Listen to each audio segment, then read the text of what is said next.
تو رسالت مآب اپنی زندگی کے آخری سال میں 18 ذی الحجہ کو حجت الوداع کے موقع پہ واپس پلٹتے ہوئے غدیر خم پہ امیر المومنین کی ولایت اور امامت کا اعلان کر دیتے ہیں اور لوگوں سے اپنی زندگی میں علی کی بیعت لے لیتے ہیں۔ نعرہ حیدری یا علی علی علی علی۔ میں بہت سی چیزیں، بہت سے حقائق سے نکلتا چلا آ رہا ہوں اور بڑی جلدی سے نکلتا چلا آ رہا ہوں، کیونکہ وہ حقائق آپ کے سامنے عیاں ہیں کہ کون کون سی آیات علی کی شان میں آئیں، رسول نے کون کون سی حدیثیں کہیں، کون کون سی امیر المومنین کے بارے میں رسول کی حدیث تھی۔ میں ان ساری چیزوں سے گزرتا آ رہا ہوں کیونکہ وہ چیزیں آپ کی سنی ہوئی ہیں۔ میں اس چیز کی جانب بڑھنا چاہ رہا ہوں جس کو کم پڑھا جاتا ہے اور جو پوشیدہ رکھی جاتی ہے۔ اب رسالت مآب نے جب غدیر خم پہ مولا علی کی حکومت کا اعلان کیا تو اب یہاں میری پوری ذمہ داری کے ساتھ ہے کہ اہل سنت لٹریچر اس میں گواہ ہے کہ رسول اللہ نے باقاعدہ اعلان نہیں کیا بلکہ باقاعدہ بیعت لی، اپنی زندگی میں علی کی بیعت لے لی کہ میرے بعد خلیفہ جانشین، میرا وزیر، میرا وصی علی ہو۔ اب جب رسالت مآب نے 18 ذی الحجہ کو اپنی زندگی میں علی کی بیعت لے لی تو ان احباب، اس گروہ کے وہ خواب چکنا چور ہو گئے، وہ خواب کرچیوں کی طرح بکھر گئے جنہوں نے حکومت کے لالچ میں کلمہ پڑھا۔ اب بعد از غدیر رسول اللہ کی زندگی کے جو ایام اگر آپ دیکھیں گے تو اس میں آپ کو یہ سازش بالکل عیاں ہو جائے گی کہ غدیر کے بعد امت نے رسول کے ساتھ کیا سلوک کیا۔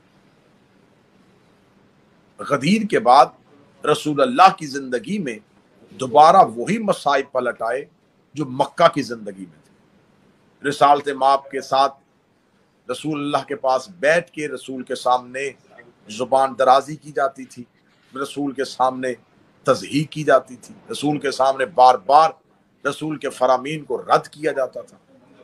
تو آخر یہ رسول کی بڑی مختصر سی زندگی ہے کہ 18 ذی الحجہ کو رسول اعلان کرتے ہیں اور 28 صفر کو رسول کی شہادت ہو جاتی ہے۔ رسالت مآب جب اعلان کر کے واپس پلٹتے ہیں تو پلٹ کے اب رسول چاہتے تھے کہ جو بیعت میں نے امیر المومنین کی غدیر میں کروا دی ہے تو اب صرف بیعت نہیں، میں باقاعدہ طور پہ حکومت ٹرانسفر کروں اور علی کو مسجد نبوی میں اپنی زندگی پہ منبر پہ بٹھا دوں۔ اب جن لوگوں کا خوف اور خطرہ تھا کہ یہ لوگ علی کی حکومت کو تسلیم نہیں کریں گے، رسول اللہ نے ایک لشکر ترتیب دیا جسے لشکر اسامہ کہتے ہیں۔ اسامہ ایک نوجوان صحابی تھا، رسول نے اس کی قیادت میں ایک لشکر ترتیب دیا کہ یہ لشکر ہے اسامہ کی قیادت میں، یہ لوگ جو ہیں وہ اس لشکر میں شامل ہوں گے اور یہ فتوحات کے لیے یہاں سے نکلیں گے۔ اور رسول نے کہا کہ اس لشکر میں بھی نہیں جاؤں گا اور علی بھی نہیں جائے گا۔ بعض احباب کو اس لشکر میں شامل کیا۔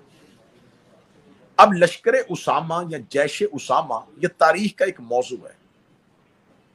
اب جب رسول نے کہا کہ بعض نام لیے گئے جو نام اہل سنت لٹریچر میں ہے کہ تم لوگوں نے اسامہ کے لشکر میں جانا ہے۔ اسامہ کون تھا؟ ایک نوجوان۔ ان لوگوں نے رسول سے کہا کہ آپ ایک بچے، ایک جوان کی قیادت میں لشکر کیوں بھیج رہے ہیں؟ اس میں راز کیا تھا؟ انہوں نے رسول کی زندگی میں اس لشکر میں جانے سے انکار کیا۔ رسول نے ان کا انکار تاریخ میں لکھوا دیا۔ رسول اللہ نے یہ انکار کیوں لکھوایا؟ اس وجہ سے لکھوایا کہ آج میری زندگی میں جو میرے بنائے ہوئے نوجوان سردار کے لشکر میں نہیں جاتے، کل کو وہ یہ کہہ کے علی کی حکومت کا انکار نہ کریں کہ علی نوجوان ہے۔ کہ اگر آپ کل کو یہ کہہ کے امیر المومنین کی حکومت کا انکار کریں گے کہ علی تو جوان تھا تو اس لیے ہم نے علی کی سربراہی کو تسلیم نہیں کیا، تو رسول تو اپنی زندگی میں اسامہ کو بھی بنا رہے تھے کہ تم اسامہ کے لشکر میں چلے جاؤ۔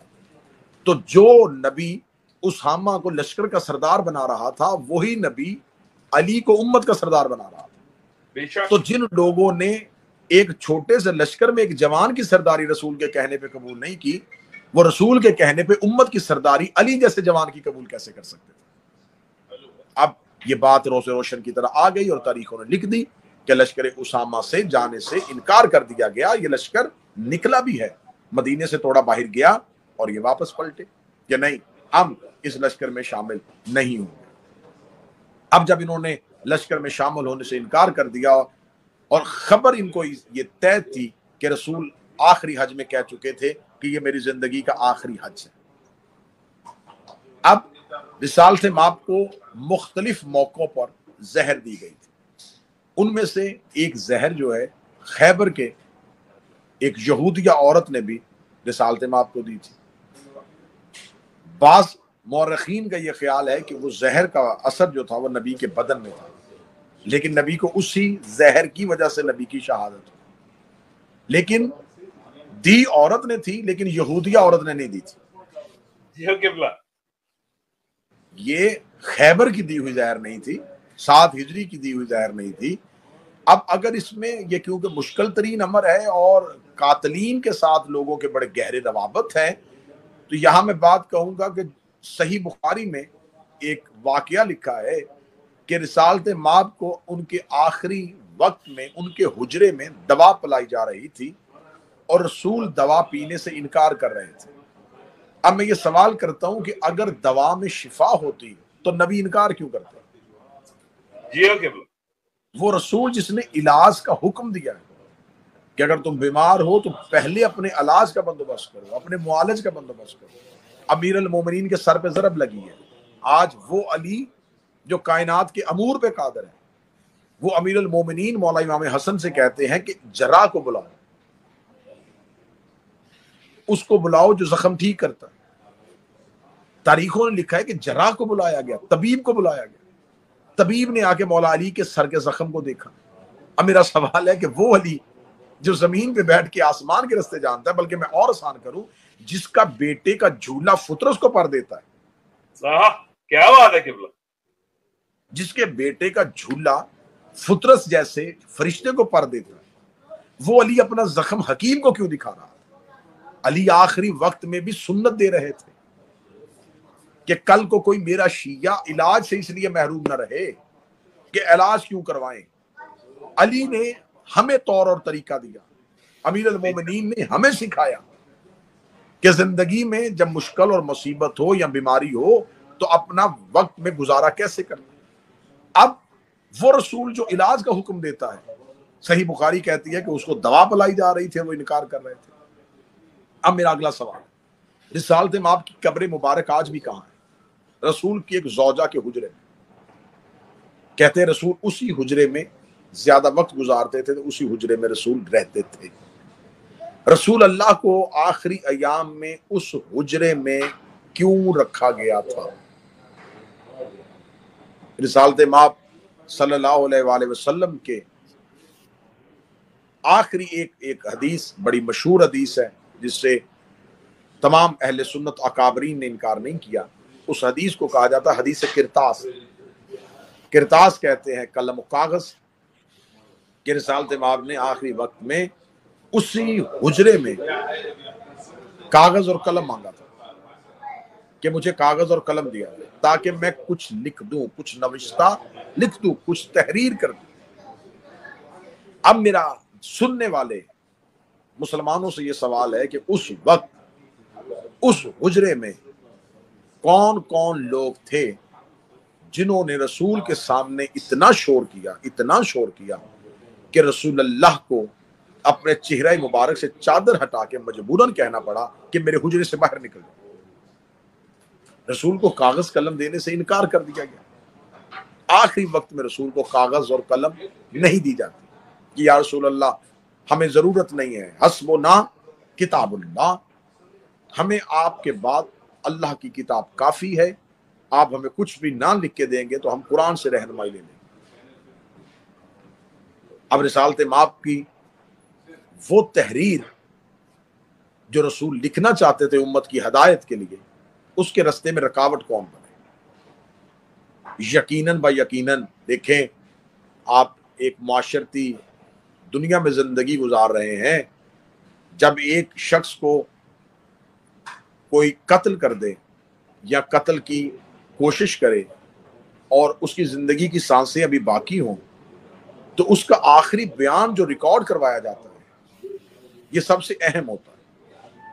فوری طور پہ وہ جتنی بھی کرٹیکل سچویشن میں ہو اور جتنی بھی سنجیدہ حالت میں ہو، فوری طور پہ کہا جاتا ہے کہ جب تک اس کی سانسیں ہیں جلد از جلد اس کا آخری بیان ریکارڈ کروا لیا جائے تاکہ وہ ایز اے ایویڈنس کام آ سکے کہ مقتول نے آخری وقت میں اپنے قاتل کے بارے میں کیا کہا تھا۔ کیا بات ہے قبلہ، بے شک۔ اب جب مقتول اپنا بیان ریکارڈ کروانے کی کوشش کرتا ہے تو جنہوں نے چھپ کے حملہ کیا ہوتا ہے، جن کے بارے میں لوگوں کو نہیں پتا ہوتا کہ اصل قاتل یہ ہیں، وہ اس وقت مقتول کے ارد گرد منڈلا رہے ہوتے ہیں۔ ان کی کوشش ہوتی ہے کہ خاندان میں سے، فیملی میں سے کوئی بندہ اگر مقتول کے پاس گیا اور اس سے پوچھ لیا کہ تم تک یہ حملہ کس نے کیا تھا تو ہم بے نقاب ہو جائیں گے۔ پہلے تو وہ کسی کو ملنے نہیں دیتے، اور اگر کوئی غیر طرفہ شخص جس کا کوئی بھی طرفین سے تعلق نہ ہو وہ آ کے اس سے کچھ لکھوانے لگے تو وہ اسے لکھنے نہیں دیتے۔ بس اسلام میں رسول کے دشمنی اور قتل کی کہانی یہیں پہ کھل گئی کہ رسول زندگی میں جب لکھوانا چاہ رہے تھے تو لکھنے سے منع کون کر رہا تھا؟ جیو قبلہ، جیو جیو۔ اگر رسول کو لکھنے سے منع کیا جا رہا تھا کہ آپ نہ لکھیں، تو اب میں قرآن کی طرف آتا ہوں کہ قرآن کہتا ہے کہ میرا محمد جو دے وہ لے لو۔ بے شک۔ تو اب میرے برادران اہل سنت جن کو مولوی شخصیات کے نام پہ جذباتی کرتے ہیں، مشتعل کرتے ہیں، ان کو ابھارتے ہیں کہ دیکھیں، ان لوگوں سے میرا سوال ہے کہ آپ حقائق سے چشم پوشی نہ کریں۔ آپ ان سے پوچھیں کہ جب رسالت مآب صلی اللہ علیہ وآلہ وسلم کہہ رہے تھے کہ میں لکھوانا چاہتا ہوں، اور قرآن کی آیت کہہ رہی ہے کہ جو بھی وہ محمد دے وہ لے لو، بے شک۔ تو اب بنص قرآن کی روح گردانی کس نے کی؟ کس نے نافرمانی ہے قرآن کی کہ انہوں نے مصطفیٰ کو لکھنے نہیں دیا؟ رسالت مآب صلی اللہ علیہ وآلہ وسلم کو وہ نوشتہ، وہ تحریر نہیں لکھنے دی، اور رسالت مآب کو اس حجرے سے اپنی بیٹی کے گھر جانے کی تک بھی نہیں دیا گیا۔ اسی حجرے میں کچھ لوگوں کا رش اتنا مسلسل رہا کہ رسول کی اہل بیت کو بھی رسول سے ملنے نہیں دیا جا رہا تھا، حتیٰ کہ 28 صفر کی صبح رسول کی شہادت ہو جاتی۔ اب یہ بالکل تاریخی حقائق ہے جو میں آپ کے سامنے پڑھ رہا ہوں۔ 28 صفر رسول کی شہادت ہوئی، 28 صفر کا دن، 28 صفر کی رات، 29 صفر کا دن، 29 صفر کی رات، اور 30 صفر تک رسول کا جسد مبارک رسول کے حجرے میں پڑا رہا۔ 3 دن تک مسلسل نبی کی تدفین عمل میں نہیں لائی گئی۔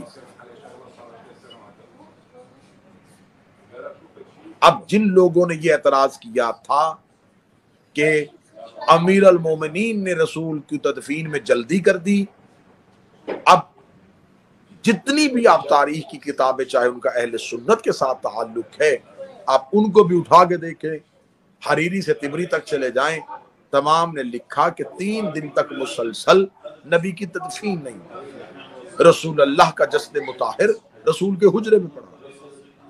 بعض